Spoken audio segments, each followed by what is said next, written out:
Shalom. First and foremost, I want to give all praises, glory, and honor, which is due unto Yahweh, Bahasham, Yahweh Shai, Bahasham, Rakah Kadash. Double honors to the apostles, bishops, and elders, great most honorable well. And shalom to the elect of Yahweh Shai, the elect of Israel, starting with 144,000. And it's the brother Napash from the GMS UK camp. And today's topic, man, I wanted to talk on the few, okay, versus the many.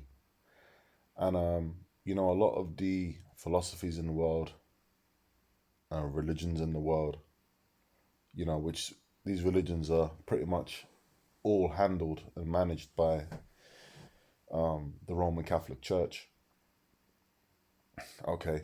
And pretty much, they all have one thing in common, which is, they're all trying to get as many believers as possible, as many people to believe in the same ideology.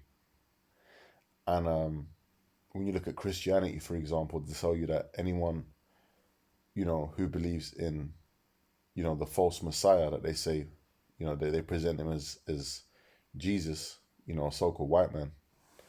Okay. That image of Serapis Christus, they put up that image, and what do? They worship it, and that represents salvation for all that believe in that.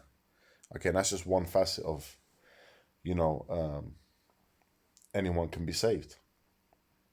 Now, we that know this truth, okay, the truth of the scriptures, the truth of the Bible, that believe in Yahweh Bashem Yahweh Shai, we understand that ultimately, okay, this book is for the Israelites, okay, and even more so, the understanding of the scriptures, okay, the knowledge, wisdom, understanding, and salvation, okay, from the coming destruction, is for the elect amongst the Israelites, okay, the elect of the Israelites, which we hope we're of that number.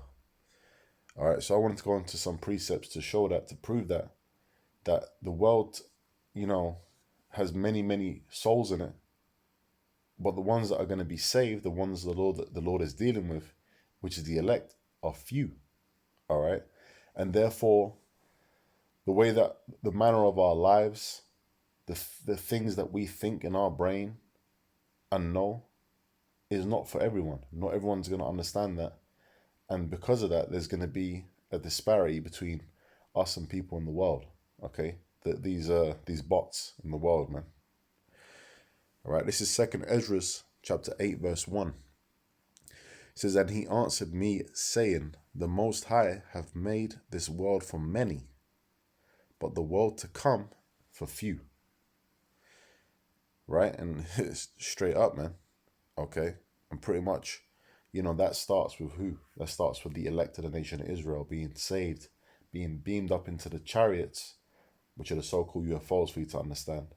All right? The chariots in the scriptures, the chariots of the Lord, that our Lord Yahweh Shai is coming back with the angels. Okay? To gather his elect. In fact, let me quickly prove that. Let me go to Matthew the 24th chapter.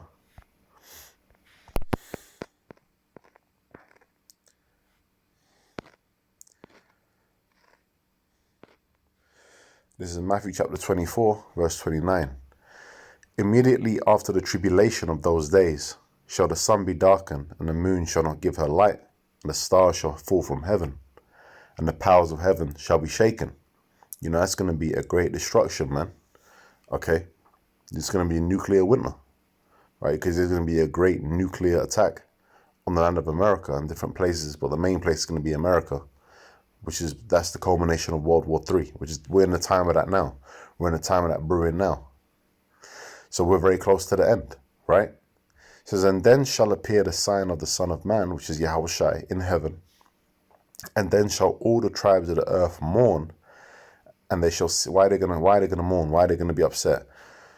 Because they're gonna see the Lord, man, a so-called black man, coming with the angels, which are also so-called black. They're gonna be the images of angels. Okay, because when Esau puts up images of angels, what does he do? Because he's a pedophile, he puts up little babies, little white babies. No. Okay. They're going to be tall, okay, dark skin, okay, so-called Negro looking angels with afros, okay? And they shall see the Son of Man coming in the clouds of heaven with power and great glory.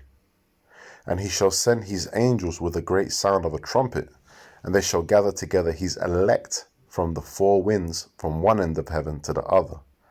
All right, just to prove that point. So the Lord is coming to gather his elect. That's who the salvation is for. That's who the beaming up is for. Okay. This is back in 2 Ezra 8:2. I will tell thee a similitude, Esdras, as when thou askest the earth, it shall say unto thee, that it giveth much mould whereof earthen vessels are made. But little dust that gold cometh off, even so is the course of this present world. Because, gold is rare, man. Okay? You got all that earth, you got all that clay, this and that, but to mine gold, to get gold out, gold is rare, right? It says, there be many created, but few shall be saved. Let that sink in. Right now, Esau says that there's around like an 8 billion population on the earth right now. The elect of that number, of the 8 billion, the elect are a very small number. Okay?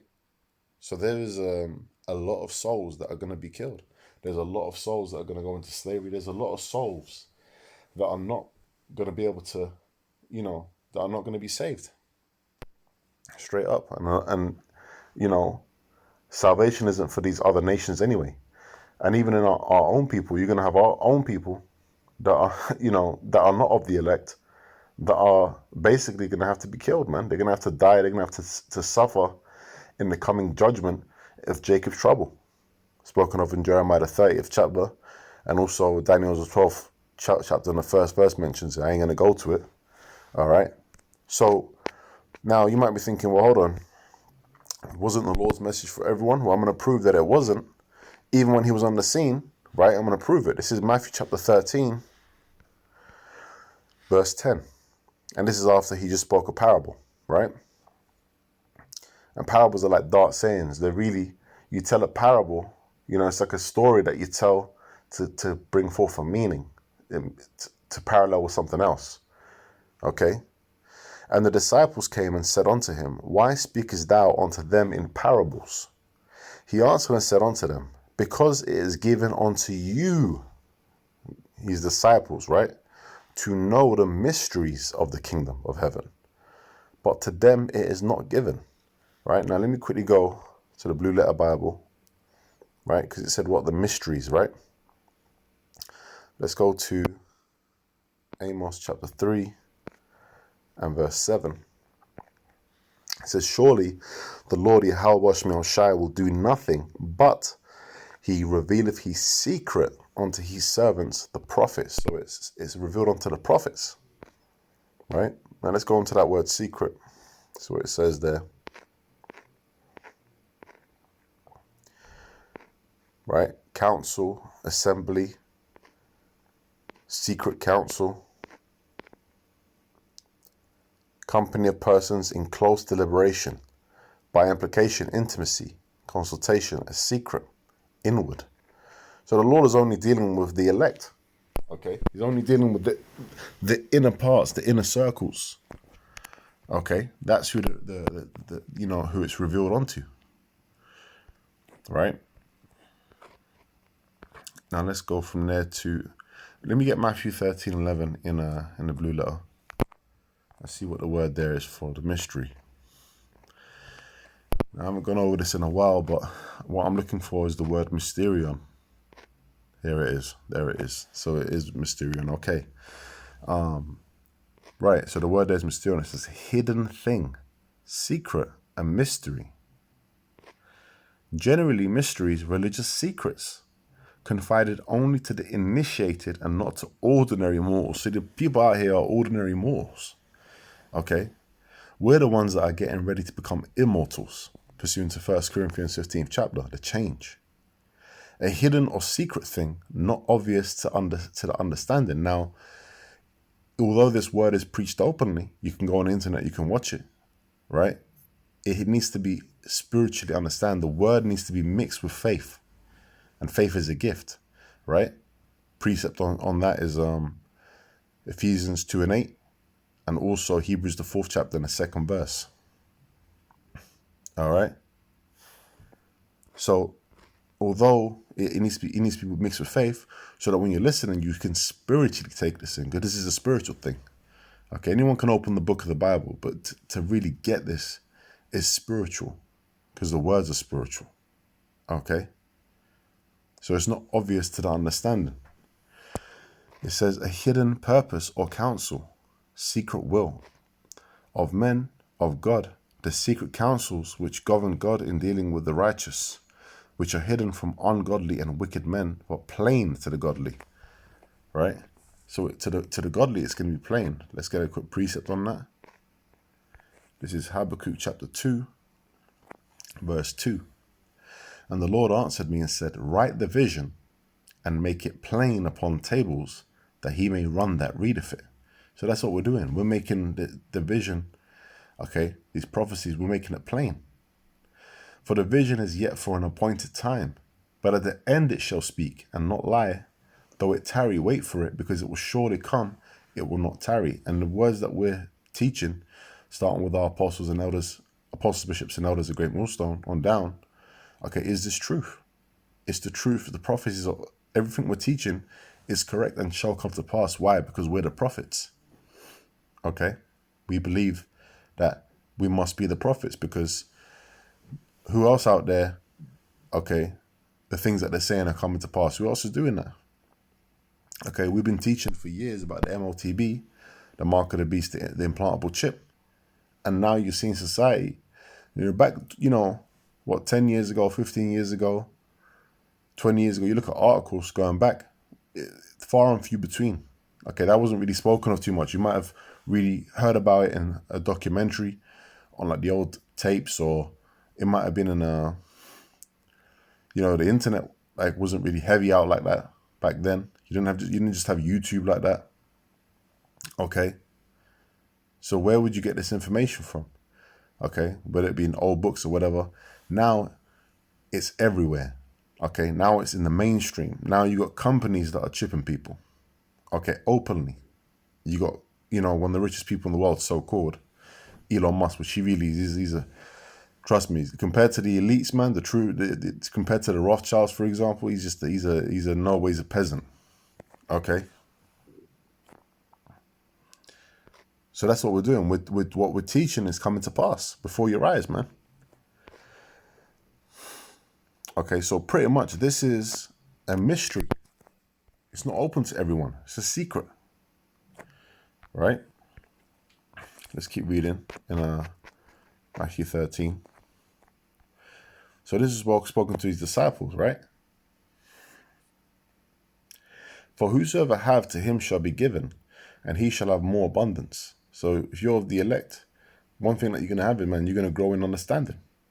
But whosoever have not, from him shall be taken away, even that he have. Therefore speak I to them in parables, because they seeing see not, and hearing they hear not, neither do they understand. Now everyone's got, unless you're blind and deaf, or you had an accident, you have ears and eyes. Okay? So you can see and you can hear, but can you spiritually see and hear? Right? And the majority of the people can't. And in them is fulfilled the prophecy of Isaiah, which is in Isaiah, I think it was the 6th chapter, I believe, which saith, by hearing ye shall hear and shall not understand, and seeing ye shall see and shall not perceive. For this people's heart is waxed gross, and their ears are dull of hearing. That's why, okay, we're not here to try and gather all Israel. We know that the majority of our people, they're not going to get this. Okay? We're looking for the elect. And their eyes they have closed, lest at any time they should see with their eyes, and hear with their ears, and should understand with their heart, meaning their mind, and should be converted, and I should heal them, because the healing comes from this word. Okay, through Yahushai. So this was just a quick one, man. I wanted to just touch upon that topic, and Lord, it was an edifying lesson, and on to the next one. Shalom.